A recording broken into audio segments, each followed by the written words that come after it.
दोष हम के कर दिए तोर की नसीब के छीन लेल कहू तोरा हमर इतना करीब से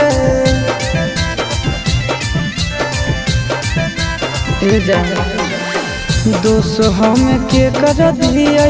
तोर की नसीब के छीन लेल कहू तोरा हमर इतना करीब से सीधे कर जबा हमर जनता कमार के गे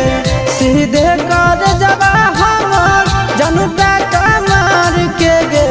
बैठी हो बड़ावा का बड़ावा में गाड़ के गे बैठी हो बड़ावा का बड़ावा में गाड़ के गे।